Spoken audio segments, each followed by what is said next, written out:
Once we have rendered for our corny carbonara the essential ingredient of pancetta or bacon, you pull that out and let it drain. In the drippings from the olive oil and cooking the pancetta or bacon, I've added a little bit of butter, a couple of small pats, and when the butter melts down completely and foams up, we're going to add in our corn scraped from the cob and all of its liquid.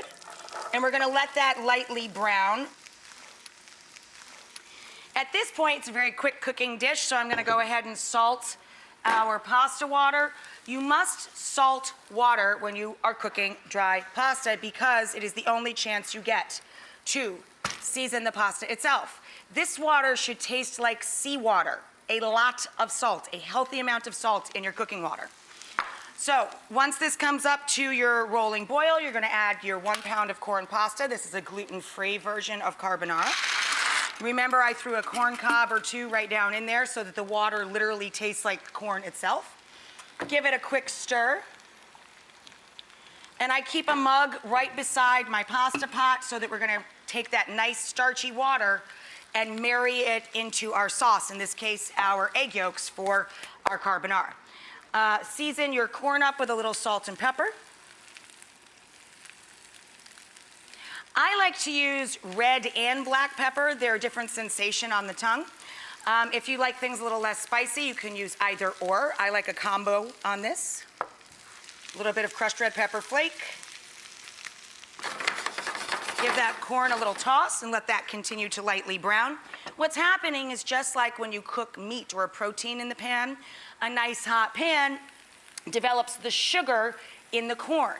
So that's going to caramelize and add more flavor to the dish. So you want this to get lightly browned at the edges. So we're going to take our green onions, which we're also throwing in this dish because scallions and green onions taste so beautiful with the sugary sweet corn. And you're going to separate the greens from the whites. Why is that? Because green things only stay green if they cook a short amount of time. If you throw in the greens and let them cook through, they'll get overcooked, they'll shrivel up, and they'll start to lose their color and texture. So the whites we can throw in with the corn while it's cooking away. Save the greens till the end of the dish. Separate them out. And my husband and I love garlic. So I put 5 or 6 fat cloves in. If you like less garlic, use less. I can't see through the TV. What you do in your kitchen. People ask me that all the time in the grocery store. They'll stop me while I'm grocery shopping and say, hey, Rach, can I do this or that? I'm like, why are you asking me? I can't see you. It's not a two-way thing. It's not like Dick Tracy's, like wristwatch phone.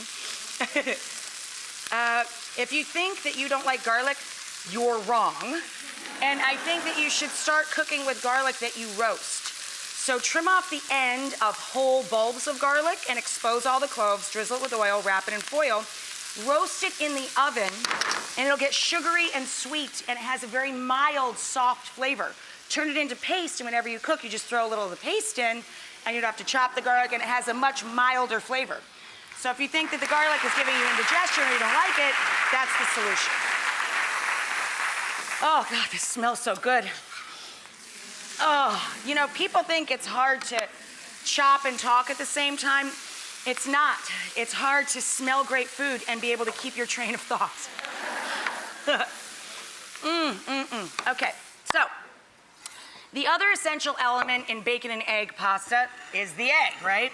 So if you love egg white omelets, save your whites. And I put a little plastic food storage bag inside a clear glass bowl.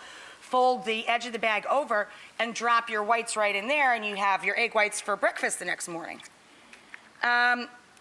You know the deal with this. You just separate the yolks, throw them in the bowl. I reserved a mug full of our starchy cooking water. I drained off my corn pasta. Undercook it by a minute. If it says 10 minutes, cook it 9 because it's going to continue to cook when you marry the sauce and the ingredients with the pasta itself.